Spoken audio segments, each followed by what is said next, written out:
Voici 15 raccourcis clavier indispensables et peu connus sur DaVinci Resolve. Je vais même te montrer comment créer tes propres raccourcis pour que tu puisses monter 3 fois plus vite. Parce que les raccourcis par défaut, c'est un peu du brin. Tout d'abord, tu cliques sur DaVinci, Keyboard Customization, tu cliques sur All Commands, tu sélectionnes Show All et tu rentreras dans cette barre tout le nom des raccourcis que je te donnerai. Moi j'ai mis le logiciel en anglais mais je te mettrai la traduction des raccourcis en français pour que tu puisses le retrouver plus facilement. Premier raccourci clavier, Find Clip in Media Pool. Moi mon raccourci c'est Option F mais vous pouvez très bien le changer en cliquant dessus et en appuyant sur le raccourci de votre choix, par exemple M. Si jamais vous changez un raccourci, n'oubliez pas de sauvegarder. Ce raccourci va vous permettre de retrouver facilement un élément de votre timeline dans votre Media Pool. Ici, j'aimerais retrouver ce clip qui correspond au logo DaVinci Resolve. Le problème, c'est que dans mon Media Pool, j'ai énormément de dossiers. Pour éviter de prendre trop de temps à chercher, je clique sur mon raccourci, donc pour moi, Option F, et hop, ça va me retrouver le logo dans le Media Pool qui était dans le dossier Media. Deuxième raccourci, le Retime Controls. Ce raccourci va vous permettre de changer la vitesse et également de faire du speed ramp. Pour faire ça, vous sélectionnez votre clip,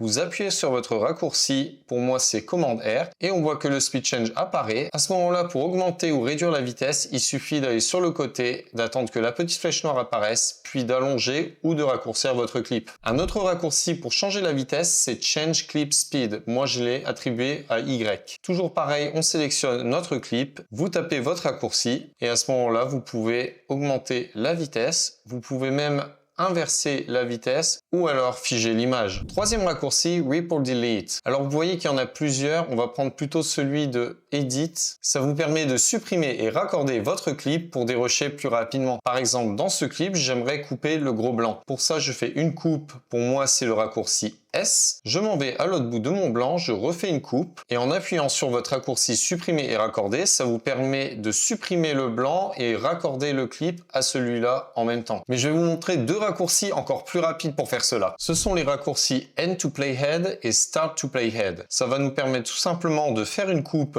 ici. Je vais au bout de mon blanc et au lieu de refaire une coupe puis de faire supprimer raccorder qui prend 2 étapes, le raccourci Start to Playhead va tout simplement vous permettre de supprimer ce qu'il y a avant la tête de lecture jusqu'à la coupe la plus proche et le raccorder directement. Et End to Playhead, c'est l'inverse. Si j'avais fait une coupe ici et que je me positionnais au début de mon blanc, j'appuie sur mon raccourci et ça va supprimer tout ce qu'il y a après la tête de lecture jusqu'à la prochaine coupe et le raccorder. On supprime donc une étape pour faire la même chose et vous imaginez que sur un dérush de 1 heure, c'est un énorme gain de temps. Quatrième raccourci, Clip. Alors ici, il y en a deux. Il y a le Previous dans l'onglet Playback et le Next toujours dans l'onglet Playback. Ça va vous permettre de naviguer très rapidement dans votre timeline en passant de coupe en coupe. Par exemple, j'ai envie de naviguer très rapidement dans ma séquence. Je peux tout simplement faire mon raccourci Shift X pour naviguer de coupe en coupe vers la droite et Shift W pour naviguer de coupe en coupe vers la gauche. Cinquième raccourci pour Fusion, cette fois-ci, Choose Tool. Si vous faites du motion design dans Fusion, c'est un raccourci qui va vous servir tout le temps. Vous cliquez sur votre raccourci, pour moi c'est Shift Espace, et ça va vous afficher une fenêtre de recherche d'outils. Vous pouvez donc taper le nom de l'outil que vous voulez et l'ajouter dans votre arbre à nœuds. Sixième raccourci, toujours dans Fusion, View on 1 et View on 2. Ça vous permet tout simplement d'afficher le nœud que vous souhaitez dans le Viewer 1 ou le Viewer 2. Vous sélectionnez votre nœud et vous appuyez sur le raccourci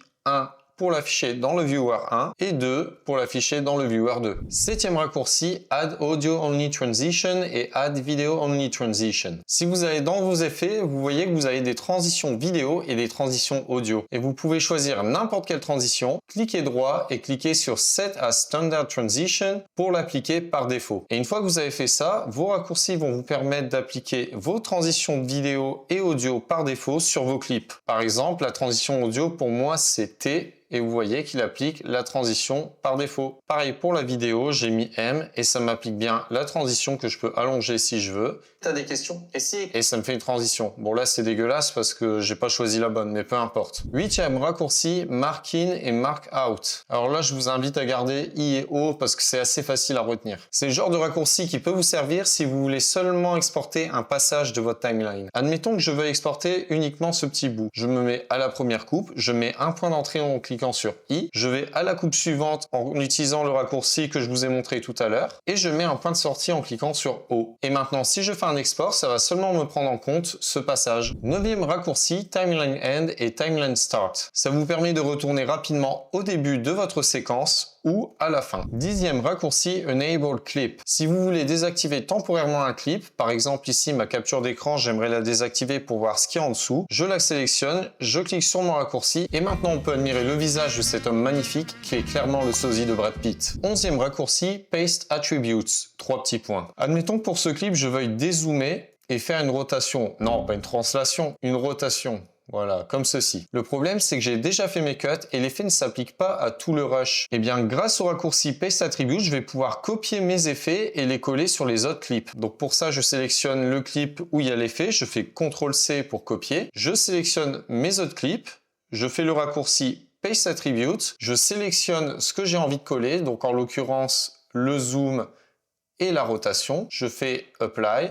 Et vous voyez que ça m'a collé tous les effets. 12e raccourci, cette fois c'est un truc à savoir, c'est pas quelque chose qu'il faut configurer, c'est dupliquer un clip rapidement. Pour faire ça, c'est très simple, je sélectionne mon clip, je maintiens Option sur Mac ou Alt sur Windows et je glisse avec la souris pour dupliquer mon clip. Raccourci numéro 13, le Trim Mode. Si tu fais du montage, tu sais que parfois après le dérush, on a envie de réajuster nos cuts.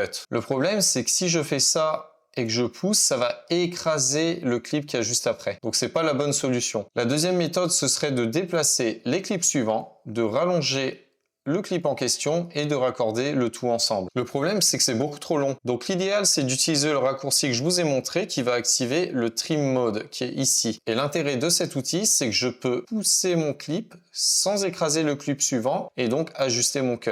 Et vous voyez qu'en fonction de l'endroit où je mets mon curseur, l'icône change, ce qui correspond à une fonction différente. Par exemple ici, si je maintiens et que je glisse, je peux déplacer mon clip dans le temps tout en gardant la même longueur. Et je peux également raccourcir de nouveau, comme ceci. Numéro 14, Select Clip Backwards and Forwards on All Tracks. Ces deux raccourcis vont vous permettre de sélectionner tout ce qu'il y a après votre tête de lecture ou ce qu'il y a avant. Et enfin, numéro 15, New Compound Clip. Alors le Compound Clip, c'est ce qui va vous permettre de regrouper plusieurs clips en un seul. Par exemple, vous sélectionnez tous les clips, vous appuyez sur le raccourci et ça va vous créer un New Compound Clip. Vous pouvez le renommer. Moi, je vais le laisser comme ça. Vous faites Entrée et ça vous crée un compound clip. Ça vous permet de gagner de l'espace ou d'appliquer un effet dessus qui affectera tous vos clips. Et oui, je sais, j'ai changé de t-shirt, c'est parce que j'ai eu une flémingite aiguë. Mais ça va mieux, je me suis soigné. Le problème, c'est que si je veux modifier mes clips à l'intérieur, je peux pas double-cliquer comme sur Premiere et l'ouvrir. Donc pour ça, on va attribuer un nouveau raccourci Open in Timeline. Moi, j'ai mis U. Et une fois que vous avez attribué un raccourci, vous sélectionnez votre clip, vous cliquez sur votre raccourci et ça va l'ouvrir dans une nouvelle timeline. Avec ces raccourcis, je te garantis que tu vas devenir le Mbappé du montage vidéo. N'hésite pas à t'abonner pour voir plus de contenu sur DaVinci Resolve et laisse un commentaire pour partager tes meilleurs raccourcis. À très vite!